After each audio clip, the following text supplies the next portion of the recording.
some line graphs. So line graphs are similar to our scatter plots, except that all of the lines are connected and they go sequentially. So from the left to the right, there's, each point kind of follows from left to right. So in this chart right here, in this line graph, we have high temperatures for a week of November, the week of November 2nd in Zanesville. We have temperatures on the y-axis over here, and we have the days of the week on the x-axis over here. So the first question says, refer to the above line graph, which tracks the high temperature in a town over one calendar week. Of the days shown, between which two consecutive days did the peak temperature decrease the most? So from this, we want to look at just our answer choices. Since it's multiple choice, we're going to just focus on those answer choices and not go from day to day. So A says between Friday and Saturday. So here's Friday to Saturday are these two right here. So that decreases a little bit. So for one, we want to point out that it does decrease. So we want to keep that in mind. It looks like it only decreases by one temperature point because here's 62 and here's 60. And in between there is 61. So it decreased from 61 to 60. So it only decreased by one temperature point. So not likely that A will be correct, but we're going to leave it there for now. So I'm going to mark that it decreased by 1. Between Tuesday and Wednesday, so we have Tuesday here and Wednesday here. So it looks like it starts at 63 on Tuesday and decreases to 60 by Wednesday, so that's decreasing by 3 points, temperature points. So based on that, we can eliminate A because we know that B decreases by more than A. Then we can look at C between Monday and Tuesday. So Monday is right here and Tuesday is right here. So Monday is at 69 and Tuesday is at 63. So from 63 to 69, if you were to take 69 and subtract 63, that's 6 temperature points. So we can mark that down here. So that means we can eliminate B because C decreases by more. And then between Wednesday and Thursday, so we have Wednesday here at 60, Thursday here at 59, so that's 1 temperature point.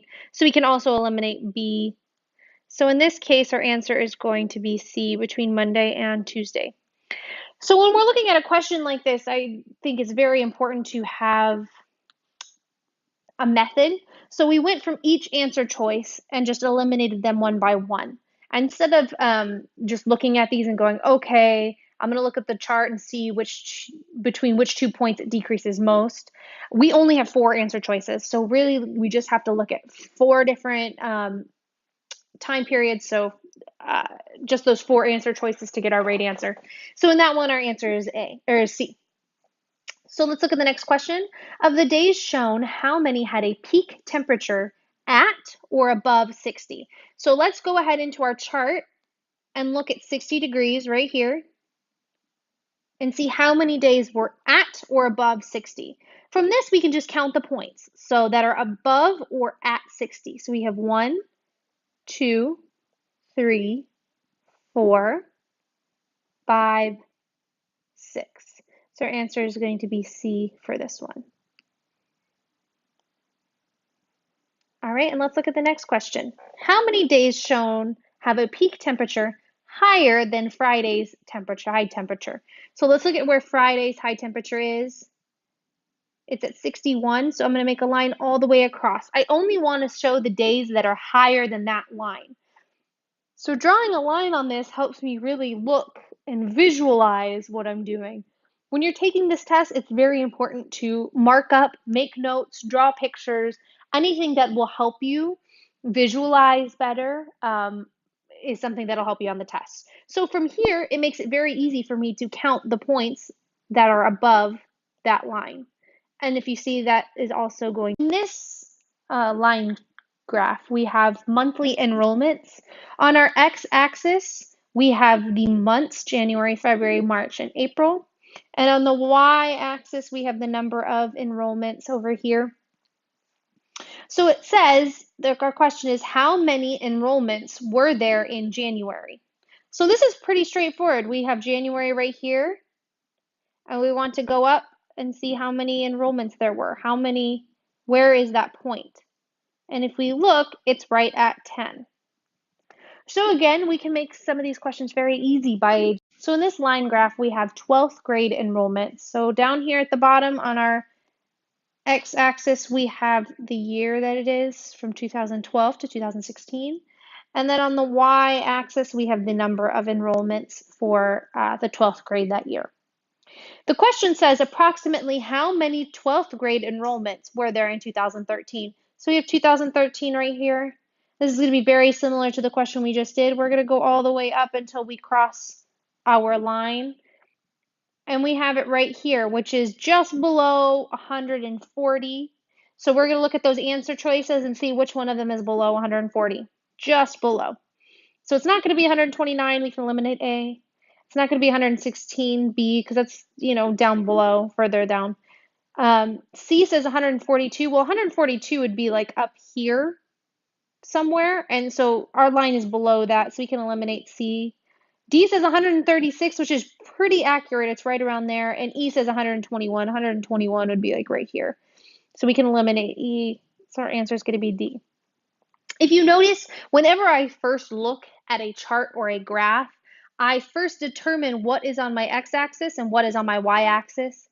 I look at what the title of the graph is to see what it is describing. Sometimes these questions will also have a little sentence that says this table shows XYZ, and so it'll tell you what it shows. Whenever you first look at a graph, first look at it and determine what is it saying. What kind of numbers does it have on it? What kinds of bits of data or information can you get just by looking?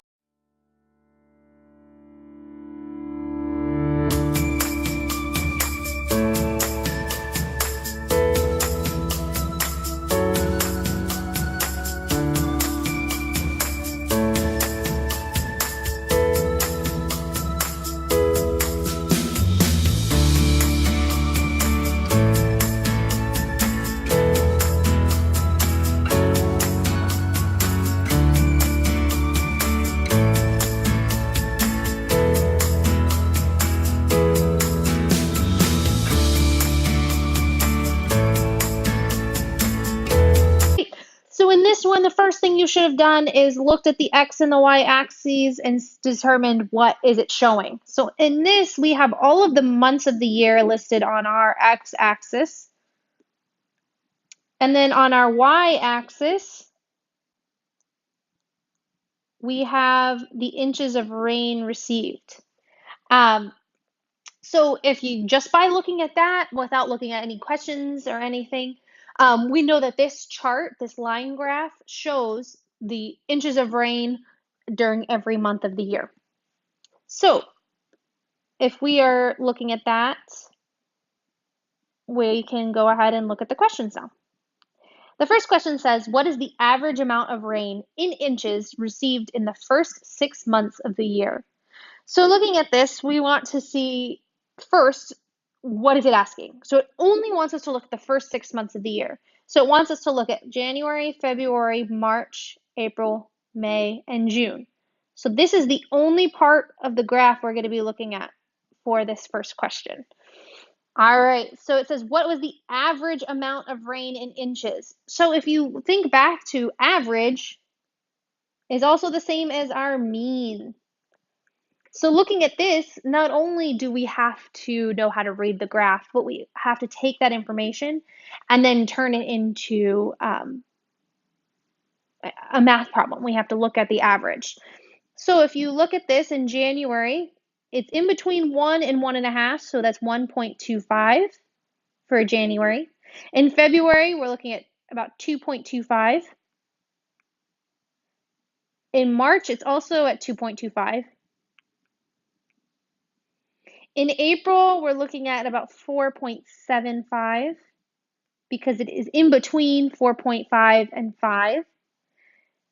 In May, it's at 5.75.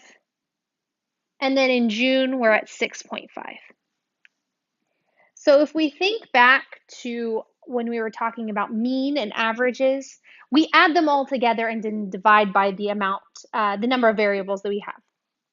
So I'm going to add 1.25 plus 2.25 plus 2.25 plus 4.75 plus 5.75 plus 6.5, which gives me 22.75. And from there, I need to divide by the number of values that we have. So there are 6 months, 6 different values, 1, 2, 3, 4, 5, 6. So I'm going to divide by 6. So 22.75, pardon me, divided by 6 will give me 3.79, which is B. So that one was a little tricky because you not only had to know how to read the graph, but you also had to use the data from the graph to and apply it to a math problem, something we've learned before, mean or our average. All right, so let's look at the next one. What is the median amount of rainfall in the last 6 months of the year? So from this one, we're only looking at the last part of the graph. So this section of the graph only. And we need to do a median. So we're going to arrange them from smallest to largest and then look at that middle number. Median means middle number. So if we look at July, in July they had about 2.25. So I'm going to write them all down and then I'm going to rearrange them. We have 1.75. Pardon me, I'm going to put this. So we have 2.25, 1.75, 1.5, 3.5, 3.25. And as you notice, as I'm going through these, I'm doing it very methodically. I'm going from July all the way to December, writing them all down, so then I can look at them a little easier and then I'm able to arrange them better than 2.00. All right, so I want to start from the smallest to the largest. So we have our smallest here, 1.5. So I'm going to cross it out and rewrite it, 1.5. And then I have 1.75. So 1.75 is my next smallest, 2, 2.00, 2.25. Then we have 3.25 and 3.5.